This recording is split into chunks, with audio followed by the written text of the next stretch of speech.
What's going on, y'all? I am Chris, the striping guy, and today I have a very special guest, Stephanie Stripe. Stephanie, how are you doing today?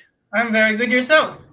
Doing very good. Thank you for coming on the channel. I know we've been talking about this for the last couple of days, and I'm super excited about it. Now we finally get to bring you on. Thank you. Thank you for inviting me.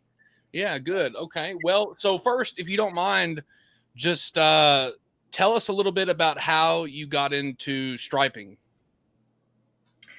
Well, I got into striping because I'm very comfortable with paint in general. I mean, I've changed career. I worked in the government for the past for 20 years, and then I got kind of fed up of just being a civil servant, and I went back to school. Went back to learn trading at a training school to become a commercial painter. So I did that. Went to back to high school, trading school, became a commercial painter, and did that for about 10 to 15 years. And then during COVID, there was a need for teachers in in school. So I went to work as a teacher, commercial painter teacher, giving the courses to students around here. Started doing that, and then I started teaching uh, airless courses. So I got really interested in the pumps and shooting.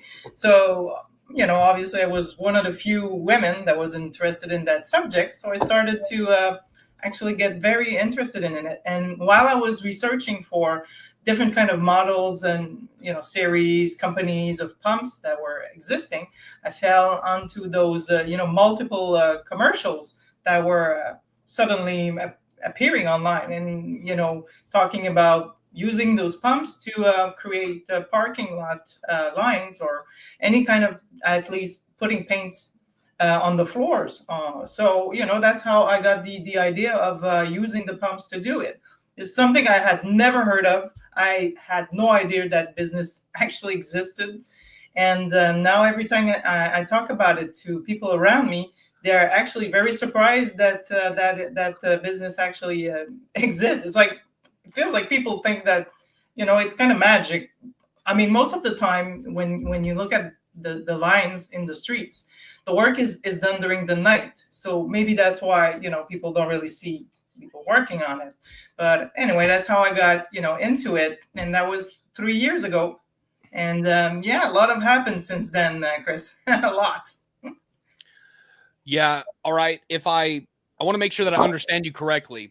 You you're a teacher. You start getting into airless sprayers like Graco paint sprayers, Yes.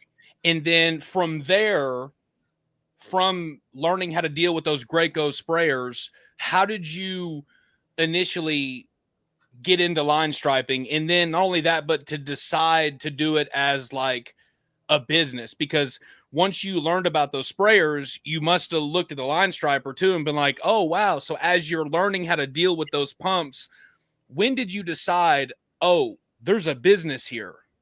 Yeah.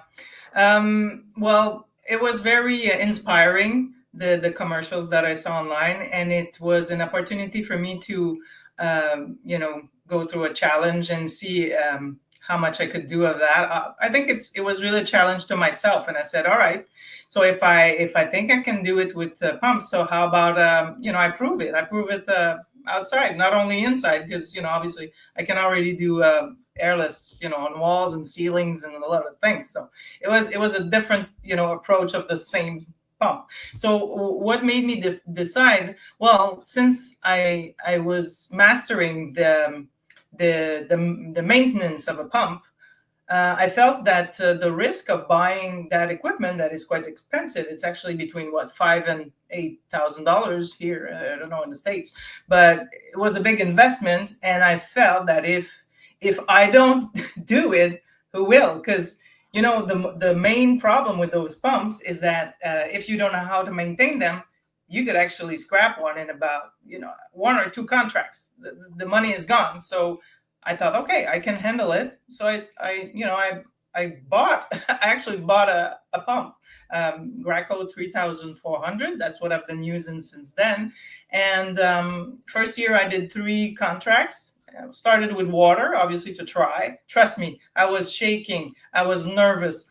It felt like I had no idea what I was doing.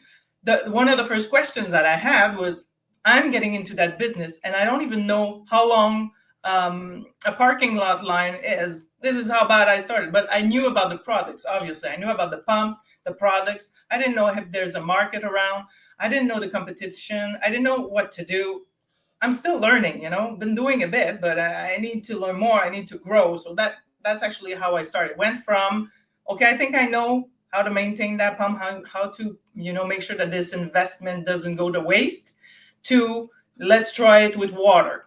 And à la grâce de Dieu, like, God, with God helps, we'll see what happens. Well, that's good. That's interesting. Not a lot of people really get started kind of like how you did. It sounds like it was trial by fire, essentially. You got familiar with the pumps and you thought, well, maybe let's just try it and see what happens. And it sounds like to me that it's been working out pretty good for you. Yeah, it's been slowly growing. I'm very happy about the results. I mean, it's been 3 years. First year I had 3 contracts. Last year I had 8. And this year I doubled. I got 16 contracts, which is, just a small drop in the ocean. I mean, the demand is big. It's huge, but there's a lot of players already in place here. And that I have access to a lot of money and a lot of equipment, so just taking my place slowly, Yeah. Yeah. Well, it's okay. I mean, whenever we think about a lot of competition, this is something that I hear a lot. People ask me this quite frequently about competition or market oversaturation. And matter of fact, just this Sunday, I was talking to somebody who lives in the same state as me that was talking about potentially starting up a line striping business. And he asked me about competition. And I just told him, and this is honestly how I feel, that for me, there's no such thing as competition. I don't look at other people and go, I can't succeed if there's this many people. Whenever I started in my business in the state that I live in, there were 30 companies that were doing this. Now there's almost 40. And just within this last year, there's almost been 10 new companies that have started up.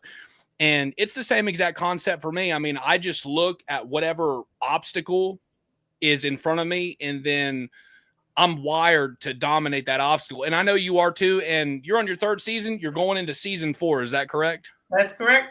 That's it. Okay. Okay. Awesome. Now, before we hopped on the live, we talked about the award that you got in, what was it, 2024? Yes, in April. Yeah. Okay. April. If you can, tell us a little bit about the award and where did you get it from?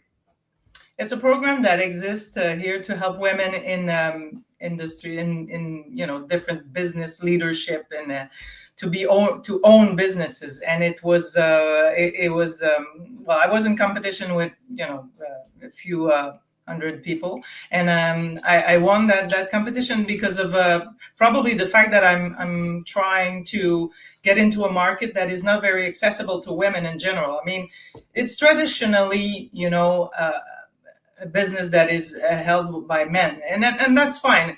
But what if I get something different into it, and that's what I'm looking to bring. A different approach. I'm not sure what, but I mean, the award was to declare publicly, let's say, to investors. A lot of lawyers were around. It was a big gala, and to say, well, we really support Stephanie, and we think she can move forward with that. And one of my main goal is, well, since I'm a teacher, I truly enjoy passing new trainings to students. So what I would like to do is build a team that is mainly made of women, and that will be special, especially here in Quebec, in Montreal. I haven't never seen a woman behind an airless pump. I mean, doing striping, I've never seen it. So, it would be a first. I'm very proud of that prize that I got. Well, thank you for mentioning it. Yeah, no, I think it's really cool. I'll tell you this, and I might have told you the other day, but we were having a conversation, and you're right. There are not a lot of women that are in the space of line striping.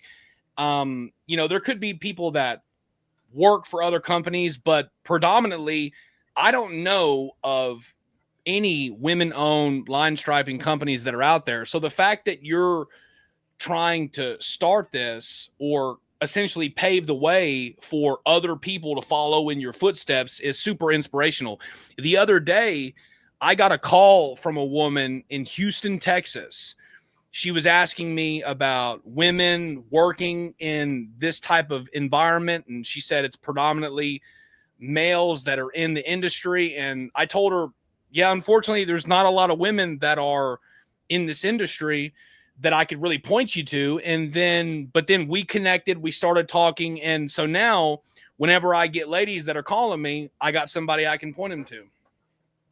That would be amazing. I mean, if I could do that, wow. Wow, I would like to transfer everything that I've learned. I mean, like you said, you could see people as competitors, but there's something that I did last year. Actually, I got a list of the other players in my area, and I went to this paint store, and I said, "Is it possible for me to reach to the to talk to these guys?" Because since I'm so small, what my clients were saying is that, oh, no one wants to come. It's just a few lines. So I said, if I tell them that I'm available for small contracts, maybe they will be interested in dropping a few, clients for me. And it worked actually. But the response from one of the guy was, well, that's not how we do in this business.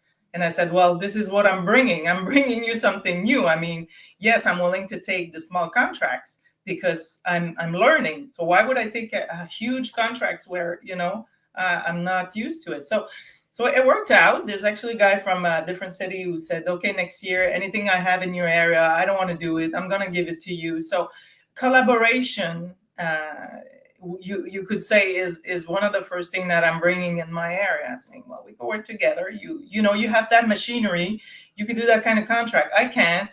Maybe I can help you. First thing I did when I got my second trailer, because my first trailer was an open trailer, and you can understand the pain it is to put stuff on a trailer and bring it out every day. Like, it was horrible. It was such a waste of time. But then I got a closed and trailer. And I spoke to a lot of people about it. Oh my God, I need to have a closed trailer. When I got that, first thing I said is, I'm not going to put my name on it. So I didn't put any publicity. My trailer is white. So if I work for someone else, or with someone else, then it really can create an association, and then I'm not competing with the person. Anyway, we'll see if that works, but that's the path that I'm choosing for now. Yeah. Let me ask you this. Why do you think that there are so few women that are in this industry? And how do you think that can change going forward, since you're initially entering into the marketplace as a public figure?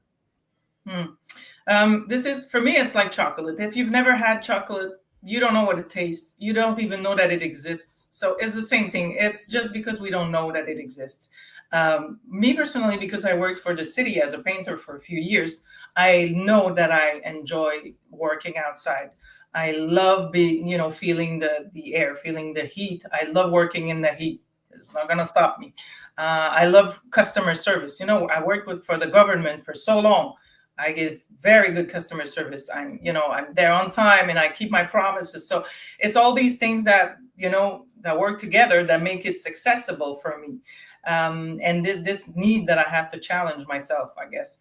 But other women will come, because all the good students that I have at school, good painters, I kept in touch with them. So the minute that I need someone to support me in that project, well, they're going to come and join me, and they're going to get to know what it is, and they're going to talk about it with their friends and their families, and it's going to it's like a wave, like a quiet wave, but still a wave, where it's going to become a possibility. It's just the same thing as when I entered the construction industry. I came in the construction industry because the person that was taking care of my sons, they told me, I don't understand why you're working in the government. You're such a construction kind of person.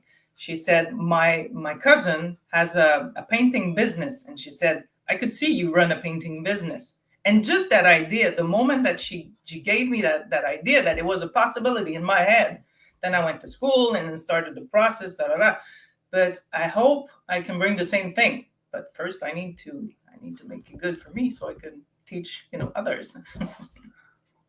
Yeah, no, 100%. I think that developing the proof of concept in anything is always necessary, because once you have proven that it can work for you, then you're able to multiply that concept to the benefit of other people. Same exact thing. I mean, whenever I first got started, similar to you, I mean, going into our third season, and really, whenever I first got started, really was unsure. I didn't know. It was a new skill set, new trade. I'm learning everything as I'm going along. But as we got started, we started developing multiple ways of how to get customers. Of course, now since we've done it for me, the proof of concept has already been uh, achieved. Now we're able to replicate that for other people as well. And that's like whenever people purchase our How to Stripe training program. I mean, you get 7 different ways of how to get customers.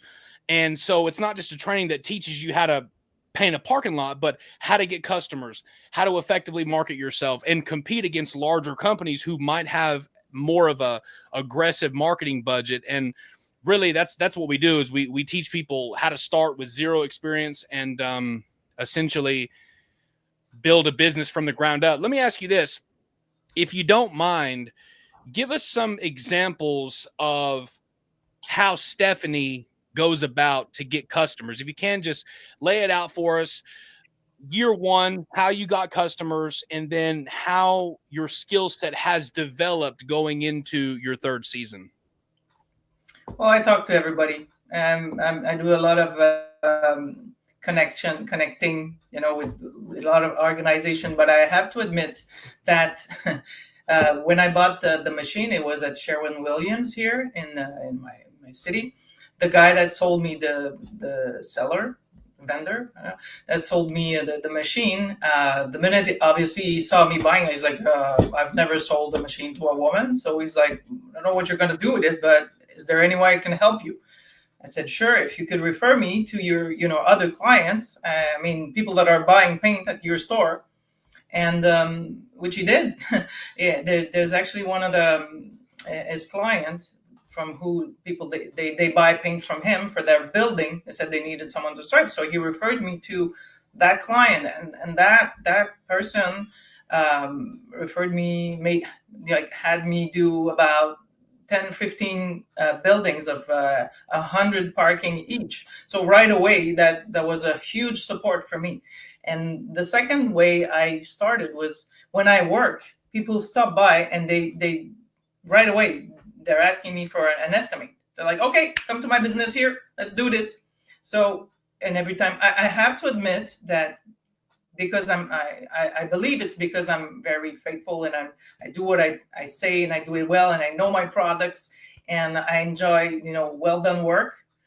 Like people, they give me the contracts right away. I mean, and it's kind of funny, but it's easier for me to get contracts with people that are like a man than women. Women, I find it harder because they shop a lot, which is what I do. I mean, you're gonna get a service. A woman is gonna compare 10 different people, and we're gonna make sure we get the best price. Okay, but when it comes to guys, they just want the job to be done, and they just don't want to hear about it. I mean, that's what I feel. So when it's guys that come by and they see, okay, she does it within a few hours, it's done, she's gone. That's what they like. So for me, it's an advantage. So it's not mouth to mouth. It's actually they see you on the job. So I believe it is common. And it's not just me. When you see someone working, probably you want to, you want that too. And so was it all pretty much just communication, networking, or did you run any ads? Did you hand out any flyers or any referrals from other customers after you got it? Customers referral, yes, a few. I also went by myself. I went to industrial areas and I deposited some pamphlets. I put a little bit of with a zero budget online. Put an ad on a small ads. That gave me about 2 or 3 clients. So I have to admit I have it's like no one knows my business yet. I haven't done anything to public really. So now I'm actually looking at how I'm going to do it this year to double. I would like to double my obviously the amount of contracts that I had, or to be busy all summer. That's my goal. Now I need a strategy. 100%. I couldn't agree more. I'll say this is vitally important for anybody who is wanting to get into this industry, is 100% focus on your Google My Business profile listing, because 90% of all search traffic is going to come through Google, and companies who are listed the highest on maps, then they're the ones who are pushed ahead of everybody else. For example, you have companies out there that spend $10,000 a month on SEO, and that's cool. And really, if you're a new business owner, a small business owner, that could be kind of intimidating. But the wonderful thing about it is, when you know how to properly optimize a GMB profile, that's the same exact stuff that we teach in the How to Stripe training, how to properly optimize a GMB profile, so that if you don't have an extensive marketing budget like Everline or GeForce or any of these other larger parking lot striping franchises, even though you might not have the marketing budget as them, if you have a GMB profile that has more reviews, more pictures, more keywords, it's going to boost you higher in the search rankings.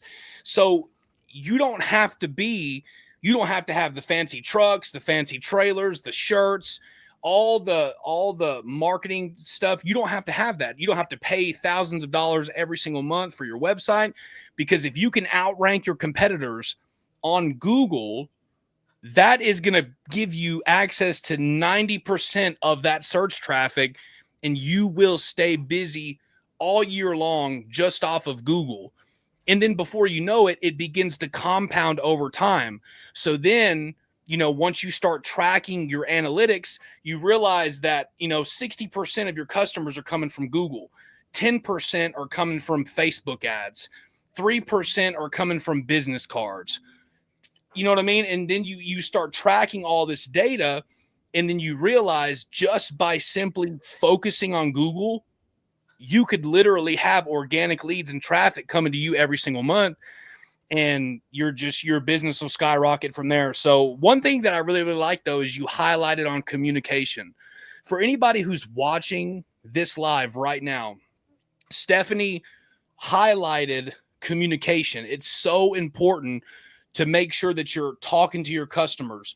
When you tell them you're going to be on the job site, be on the job site. Whenever you say, we're going to be there at this time, we're going to be done at this time, we're going to make sure we do the job right. She focused on communication. Also, she focused on networking. Right when she got her machine, she talked to the rep that sold it to her and said, hey, if you got any customers, let them know about me. And one thing, I don't know if you guys were listening, but she said that her rep told her he's never had a guy, or he's never had a lady buy a line striping machine. And so now whenever a customer asks for a line striping service, the first person that's going to pop into his mind is Stephanie, because that's different to him. It's the purple cow factor. I don't know if you guys read marketing books, but if you read Seth Godin, when it talks about all marketers tell stories, the purple cow is a marketing concept that helps you be different than other cows. All of us are cows, but Stephanie's the purple cow. She's a woman that's in the industry. There's not a lot of women that are doing it. She's in the area. She's accessible. She's a new company. Boom. She started getting jobs and contracts as a result of her competitive advantage, I believe, in the industry. Well, one of the questions is difficult to answer when people ask me when I network. They're asking, yeah, but what makes you different? What are you going to bring? How are you going to disrupt the market? But it's really hard to answer at this point, because, I am apparently in what they call the dead zone, or the desert zone. You reach your third year. It's been hard. You kind of need to make it, grow a little bit more, so you can start making some profit out of this. So yeah, it's not easy. Just the thinking of how am I supposed to, be so different, disrupt the market while I just want my place.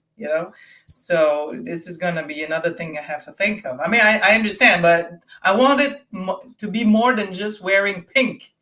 It's too easy. You know what I'm saying? I mean, yeah, it's easy, but I'd like it to be a little bit deeper than that, to be different. We'll find out if you have ideas. Yeah, 100%, 100%. No, this is great. This is great. This is good information. Guys, if you're watching the live stream and you have any questions for Stephanie, put them down in the chat. We're fixing to start getting into the Q&A time of the live stream. If you have any questions, put them down in the chat, and we'll try to get them answered for you. This says, if I'm starting now, do I just book jobs when it gets warmer, like March, April? What do you do in the off season when you're going into the next season? How do you prepare to get customers going into the next season? Well, for now, what I'll be doing is first I need to identify who are the clients that are going to be needing some striping next summer. I mean, now it's winter. This is the kind of job easy in the sense that you just walk by a person's business or building and if they need it. That's amazing for that. You don't even have to talk to anybody. That's the easy part.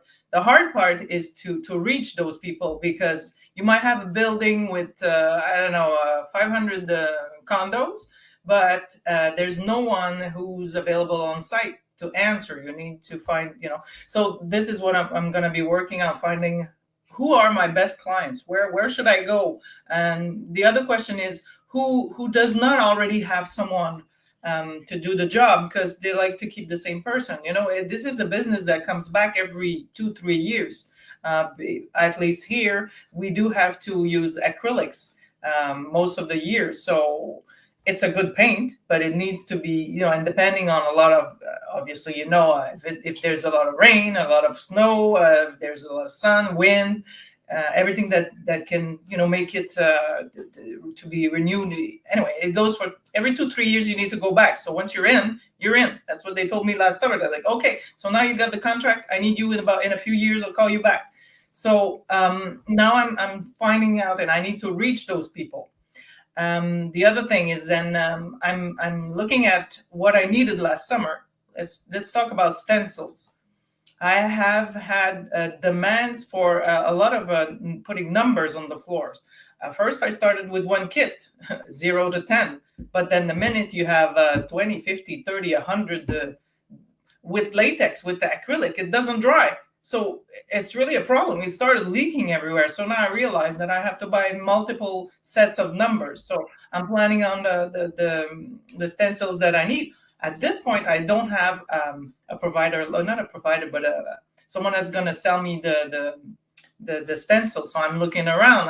I'm looking at the thickness of the stencils that I want. It cannot be too heavy, cannot be too strong, it has to dry fast, easy to clean. Oh my God, there's so many things to think.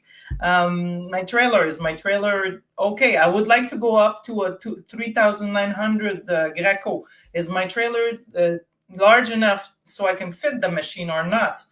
I want to do some testing on different paints. I want to try them myself. I took a course with transportation department here in Montreal, and they showed me they do some kind of test every spring about which paint is the best under which conditions. So I want to do my own test, to use the best product. Yeah, that was a long answer, was it? No. It's good. It's good. You're doing great. I have another question. Eduardo says, Stephanie, when do you send out your quotes, estimates? Do you typically request a deposit to secure the booking? I haven't done that yet. I'm not comfortable with it, honestly. But if it started to involve to reserve my crew, let's say I have a crew, because now I'm working by myself, I would start to ask for deposits, because I feel like if the person cancels, what am I going to do with the people that I was supposed to pay? So when I get more into it, I think I will start asking for a small deposit. at least just to confirm the appointment, you know. Yeah.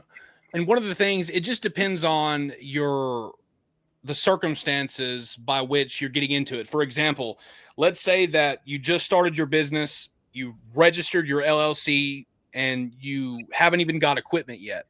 Well, you could sell a job, you could sell a job, get a deposit, purchase the equipment, and then stripe the job. And then after that, you can pay off the equipment or the supplies or something like that, and then get started that way. I know people that have done that. Or you can, it just depends, because if let's just say that it's a $15,000 job, 3,000 in supplies, and they're net 45. Well, if you can't afford to eat $3,000 for a month to a month and a half, then you probably should get a deposit, because some people are in the stages in their business where every single check that they get makes a significant difference, and they can't afford not to get paid.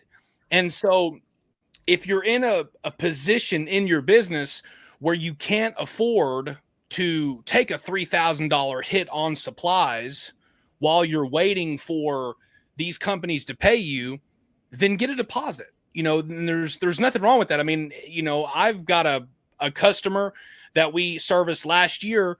I think it was $5,000 in supplies, and I didn't want to have to sit on a $5,000 cost. So I said, yeah, I can do the job, but you're going to have to pay for the supplies. And then usually they'll write you a check for the deposit, and then you could just do the job. And then after that, your supplies are already covered, because you have to think about it from this perspective. Yes, I think the bigger it becomes, the bigger you have to take a deposit, because the risks get greater with time. I mean, this is something that I have seen not only in striping, but even in construction. I've seen guys take risks like that, but this is not something typically feminine. We have a hard time taking risks, and I can tell you that I feel it myself. When I started, last year I went to a training in Tampa, and I met a few people that have started the business, amazing people. But just in the past year, I have seen different people starting the business with different profiles, risk profile, let's call it like that. One couple that I met that I adore them, but they came from France, and they invested. They got an immigrant visa with the obligation to invest in the States. Not only they had to invest 80,000 US, but they had to rent a local for the business. They had to hire 2 Americans. So they're investing a lot of money into it. And when we were sitting at the same table, and I was looking at them, and I said, what? You're just risking so much. And I said, you have never striped a line in your life? And they said, yeah, but we've managed properties. We know how it works, blah, blah. And I said, man, I admire how much you can risk. And I thought to myself, they're going to go so much faster than me, because they have all the equipment, they have the knowledge, they have everything. So, and then a year later, they told me that they have a hard time getting contracts, because it's difficult to develop the connections to get involved in the community. So, even if you take a lot of risk, it doesn't mean it's going to work. So, I'm accepting that we are in a different places in that matter. Yeah, 100%. And then he says, additionally, when sending invoices, do you operate on a net 30, net 15 terms, or require payment immediately upon job completion? Well, you have more experience than me in that, but I will tell you that there's a customer who wrote me a check right after. There's a customer who paid me cash, just with the taxes, everything, but it was cash. The other one, a transfer, and the other one took 45 days to pay me. So it all depends. I think at my level, it's the case by case. But I imagine that the bigger you become, you make different arrangements, I think. Yeah, that's what I do. Personally, every time I send an estimate, I'm always telling people that it's due upon completion. I always do that because I know that they have their own payment terms, but with smaller jobs, people might look at it and go, "Oh, due upon completion," and then they might pay it immediately. And if they don't, it's not a big deal. However, I know that people don't always like to pay their bills. I mean, there was two companies that just paid me this month. They've owed me money for the last 2 months, and it was due upon completion. And then whenever I'd call and check on it, they wouldn't give me a direct answer. They started telling me to leave voicemail messages and emails, and it just became a hassle. So if I'm sending an invoice, that invoice always says due upon completion. And I understand that they have their own payment terms, but ultimately you're going to get your money whenever they decide that you're going to get it, unfortunately. So that's usually how it is. TW says, I'm planning to buy a 6x10 single axle trailer. Will this fit my stencils and equipment comfortable when I'm starting out? Stephanie, you've had 2 trailers now. If you can, That was a 4x8, and this the one that I have is a 6x10. So you'll be fine. You'll be fine. I mean, it will fit. It will fit. You just put a lot of racking if you need it. Fine, no issues as long as it's a closed trailer. That's the best. yeah. Would you like with your open trailer? Was it the same size as your enclosed one? Like, for example, when you were using the open trailer, were you saying to yourself, the size is sufficient? I just need the same size, but I need it to be enclosed. Walk us through that process of when you upgraded your trailer and why you did it. Well, it was really a security matter because let's say I was going around the lot and I couldn't see my car and my trailer. I mean, people could take my machine. That was freaking me out, or take my stencils or my paint, whatever. So it was really what's worrying me. But the size, yeah. I mean, really, you just need the space for your machine. You need stencils. You need your paint. And the thing is that, yeah, when it's opened, you have direct sun on your paint, so it heats the paint, which is not a good thing. So what else was there? I had to put a ramp in and out, lock everything because it could fall when I was on the on the highway. It's a lot of work packing in and out. But the closed trailer is the V-neck. It's the one with the V-neck, so I find it easy to maneuver. And I didn't want to buy a pickup right away, so I got Kia Sorento. So Kia Sorento 2018 V6. That's what I got, and it's strong enough to carry the whole thing and carry my whole family too. So I could do, both in the winter, in the summer. I use the same vehicle. So the height of the trailer would be an issue. Just make sure it's high enough so you feel comfortable. You don't hit your head when you go in and out. That's what I would say. And yeah, you got to put some stuff into saddle to make sure that the pump doesn't move.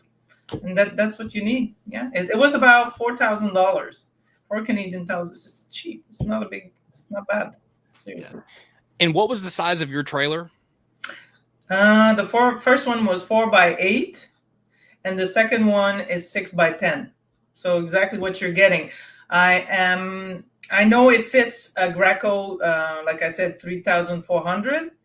I have to verify if it fits 3,900 probably, but we need the size of the machines to make sure it goes in and out, right? Yeah. In my enclosed trailer, I can fit 3 striping machines, and so having that extra space is sufficient. But with a 6x10, you should be able to fit at least 2 striping machines and your trailer. I mean, when you're looking at your trailer, Stephanie, you have a 3,400. You're planning on upgrading to get 2 machines next season, getting a 3,900. Just looking at that 6x10 that you have, would you say, TW, let's just say he's going to start off with 2 striping machines in those trailers. Would you say that that's enough room for him? That would be enough for the machines. It's just if you have a lot of gallons of 5 gallons, it's gonna be a little tight. And I have my the machine that blower for the leaves, and I have some water, gas. You have some cardboards. It's gonna be feasible but tight. Yeah. Yeah. Great, great. This is awesome live. Y'all are coming in clutch with the questions right now. I super, super appreciate it. Keep the questions coming. We have Stephanie Stripes on the channel with us today. Stephanie, I think we're going to start bringing you on a lot more because people are, That's so much fun, man. people are posting questions like crazy. Hang on one second. Dave says, how do you work out all the time in which you actually do the work? Meaning, how many jobs are done after hours as opposed to normal business hours? Stephanie, how are you working predominantly more in the daytime or in the nighttime? Because I'm still teaching, this is how I get my money in. You know, I can't rely on the company yet. I try to schedule all my jobs daytime. I mean, when I can during the week. Teaching is like 2 days on, 3 days off. Sometimes I do a full week of teaching, so it really varies. So I've been doing only daytime job until now. Taking arrangements with the owners. You know, when is the day where you're the least busy? Is it possible? What hours are your best hours that I can? You know, you could leave it without cars for 2 or 3 hours. And it's been working amazingly. Like I had no issues. But if you remember, these are just commercials and almost private contracts that I've done. But if I was gonna work in the streets, it wouldn't be the same. Then you would have to start working, I believe, later in the evening, in the afternoon or evening, because this is when there's less people. Probably after 7, I would say. This is different. So you can manage it. If I can do it, you can do it. Start weekends. That's super cool. What I love about it is that when it's raining, I'm not working, and when it's nice, I'm working. So it gives you, you know, sometimes you have breaks, and you put your stuff. You know, you have work to do inside. You keep it for the days where it's raining. What's a little difficult is the how do you call weather planification, because you know you always have to check if it's going to rain in the next 2 3 hours. It has to dry before, you know, it's never happened that it started raining while I was striping. But honestly, I find it amazing. It's easy to manage. People are very flexible. They understand that it's dependent on the temperature, on the, you know, all lots of situations. That's actually a lot of fun to manage and choose your hours as much as you can. Yeah, 100%. Look, I try to work during the day. I really do not like working overnight. I will if I have to, if scheduling does not permit it, but I like to work during the day. Now we're getting down into the 30s. I got to wear coveralls and heavy jacket if I'm striping at night. Our season is pretty much coming to an end. Probably this week is going to be the last week for striping.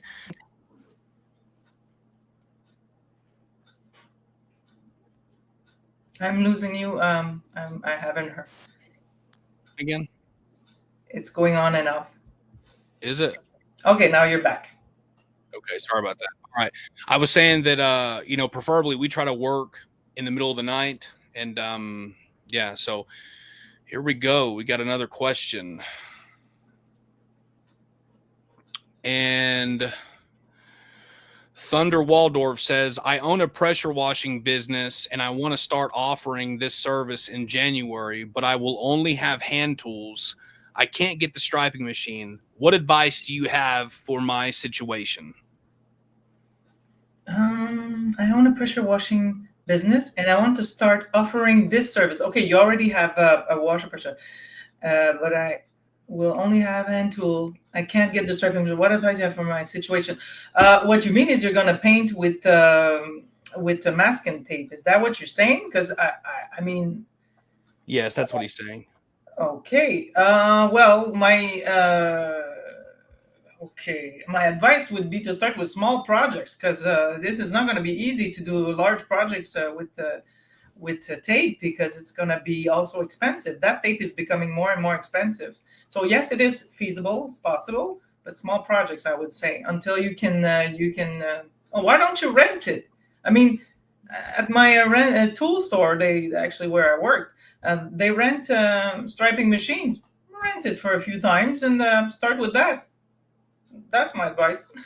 Yeah. Yeah. Or, I mean, as we were talking about earlier in the video, when we were having a discussion about the deposit, you could always, sell a job for 10 grand, take a $2,000 deposit or a $4,000 deposit, buy your paint, and then turn around and put a deposit on a line striping machine by utilizing a credit union.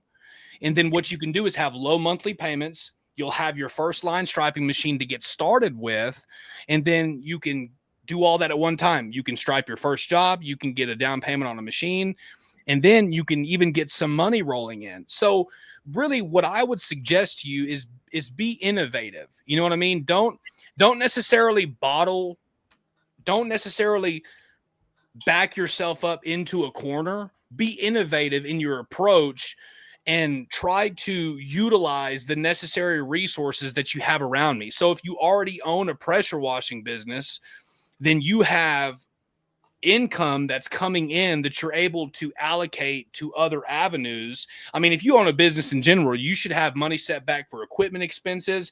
You should have money set back for, your advertising budget, what you're trying to accomplish going into the next season, your business plan, your P&L. You should have all this stuff already ready and easily at your disposal. That way, where your money's going, how you can budget your finances going into the next season.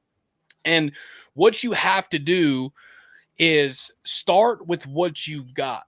If you've only got limited amount of resources, just start. As she was saying, have you ever had to tape any lines or anything like that, Stephanie? Yes, I did, because last summer there's this company that started to sell.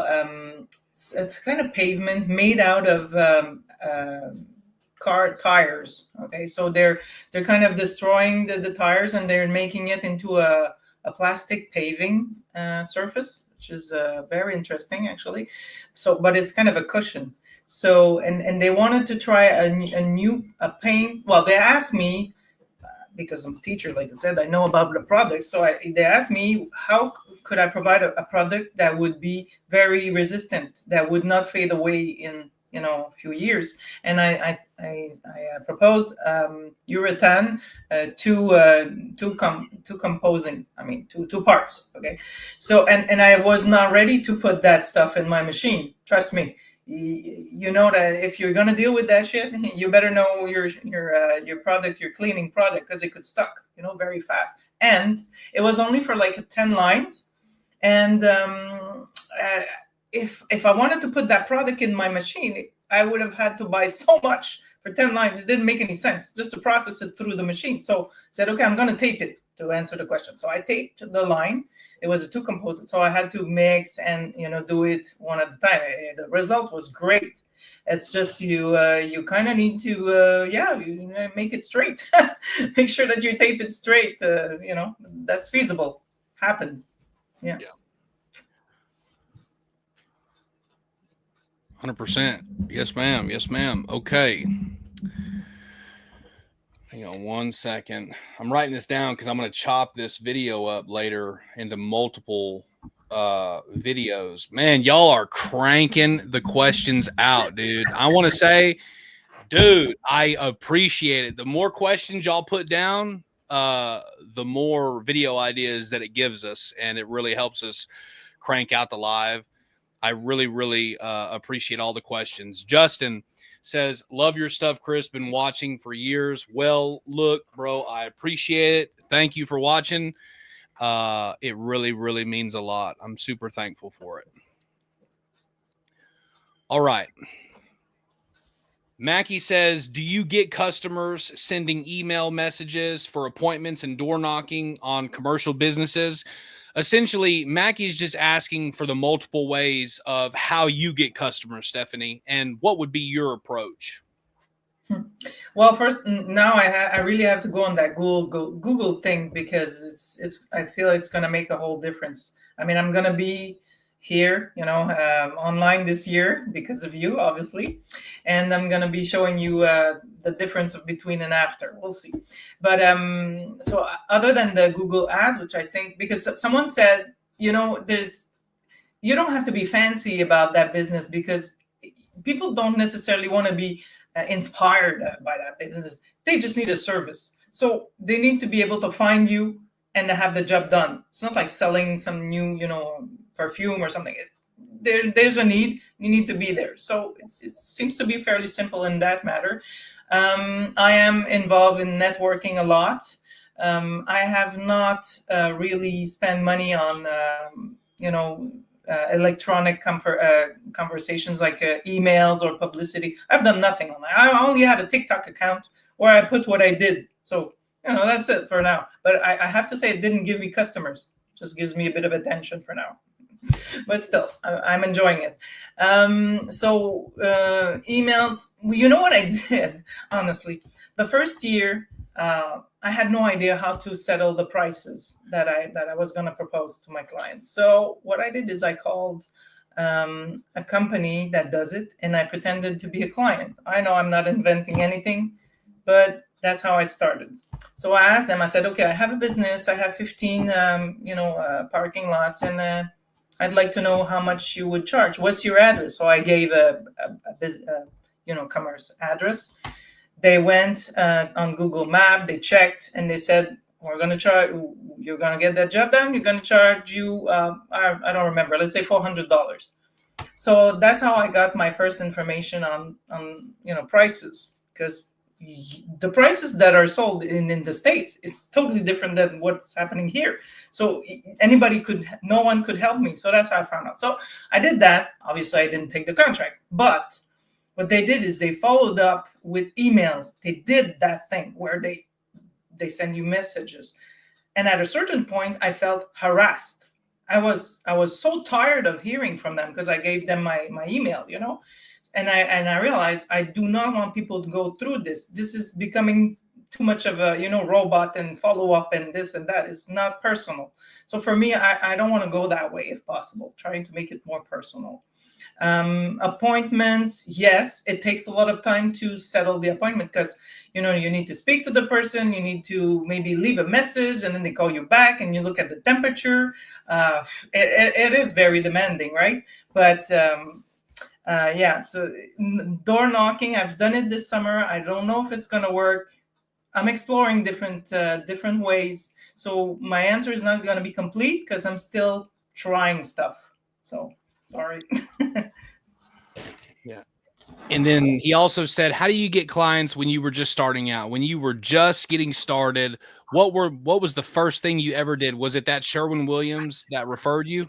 That was him. That was it. That was how I started. And the first clients, I didn't even charge him a lot. I charged him like only the paint so I could try it. But I realized that it doesn't make a difference to them. They still want to have a very good result. And if I make a mistake, I'm still going to have to repair it. So it was my insecurities that were talking at the time. But I don't think I want to do this anymore because they expect, even if they don't pay much, they expect the same result. Am I right? Yes. So consistency is the key, guys. I mean, you don't have to be, a common misconception, and I hear this all the time, and it's almost like this badge of honor that people have been doing it for X amount of years. And what I try to get through to people is that it doesn't matter how long you've been doing this for. I compete against people that are in my city that have 20 years of experience on me. But it's not about who has the most experience. It's not about who has the most experience and how long have they been doing it, and they've been doing it longer than you. And so, you've got to wait till you get to year 15 or year 20 before you start having the influx of cut. That's not true. I mean, I've been doing this a fraction of the time as my competitors, But man, when you're ranked number one, it does not matter how much experience you have, because once those parking lots start coming in, there's your experience right there. You know, one thing that is interesting about me whenever I first got started is I did jobs for free in exchange for Google reviews. I didn't take a personal salary our first year. Now, I paid other people that were with me, but I didn't take a personal salary. I just invested it back into the business and then paid other people. Well, I did that so much when I did parking lots for people, instead of charging them an outrageous amount of money, I just said, you know what? I want to do it for free. It's on the house, or, I'll give you a discounted rate. Just give me a Google review. And then what happened is we got so many Google reviews. Now, we didn't cheat. We didn't send out bunk reviews. I didn't get fake reviews. I mean, all of our reviews are 100% organic. We didn't cheat. And, we did everything. We operated with integrity. And what happened was we shot up number one in the search ranking. And so a company, in my first year, I had 6 months of experience. In 6 months, I outranked companies that had decades of experience on me. And now a person who's running a business, has 6 months of experience, is starting to dominate the marketplace simply because he started outranking people on Google. So it doesn't, for y'all that are watching this, you've been thinking about getting into line striping. You're not sure, is the market oversaturated? I don't know if I can do it. I don't have a lot of experience. I'm telling you right now, you do not have to have years of experience before you get started. You don't have to go work for somebody else for 15 years making a minimum wage paycheck before you get started. If you do what we talk about in these videos and take notes, digest the information, you can get started and you can dominate the marketplace just like how we've been able to do in a short period of time. I like it. Here we go. Thunder says, I will be getting your line striping course. I really, really appreciate that. There's a discount right now on the training. There is a discount right now. And if you go to the checkout page, go click the checkout page. There's I believe a $50 discount right now. The course is super cheap, comes with 8 hours of training, comes with a private community, all that stuff, and it's built so you guys will succeed. Also, I will say this. We started a school program, and I've got a group of people that we have in our school community too. If any of you are watching right now and you want to join a community, you want to be held accountable, you want to make a 6-figure income, then consider joining in our school community where you get to work with me. Intimate, one-on-one coaching, mentorship, super cheap every single month. And if you're interested in that, then reach out to me. My number is in the comment section in the description of every single video. All right, Stephanie, someone says this. In your opinion, what is better, Google or Facebook for getting customers? That's a question for you. Yeah, okay. I mean, I'll be honest with y'all. Both of them are good, but the most of our traffic comes from Google. Like right now, I can open up our CRM. I'm opening up our CRM, and then I can tell you where our customers have come from this year. So our lead source this year, 63% comes from Google. And I think, hang on. And then 4% comes from Facebook. But it depends on where you're at in the marketplace. Where I'm at, not a lot of people are utilizing Google, which is why I tell you guys to utilize Google. That's how people with zero experience can hop in the marketplace and then have an immediate competitive advantage over people that have been doing this forever. So if it was me, I would dump money into Google ads, or I would try to outrank my competitors on GMB and then focus a lot more on Facebook ads. That's personally what I would do.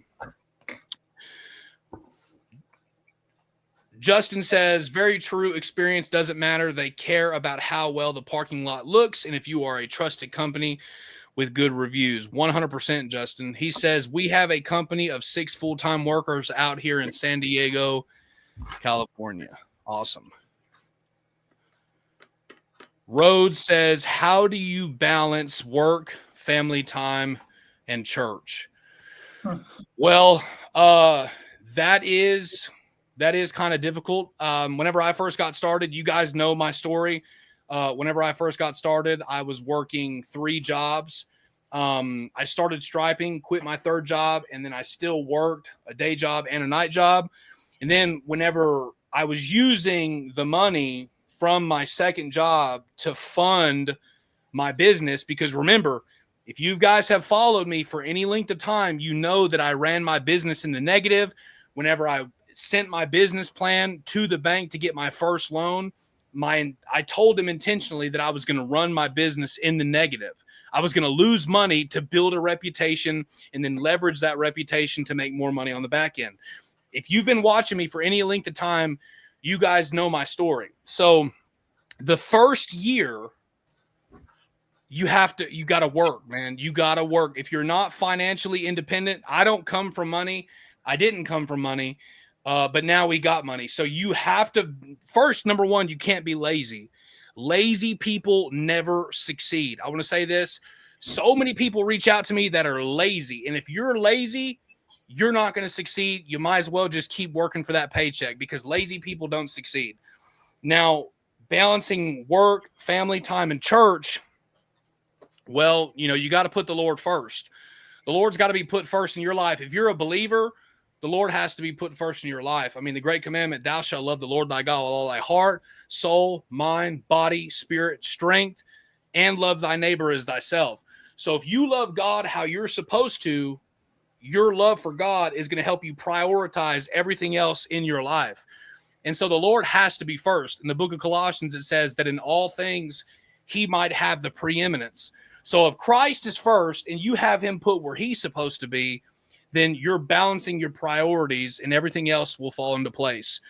But, you don't want to put work before your family, but you can't just spend time with your family and not work, because, Timothy says, if any man shouldn't work, neither should he eat.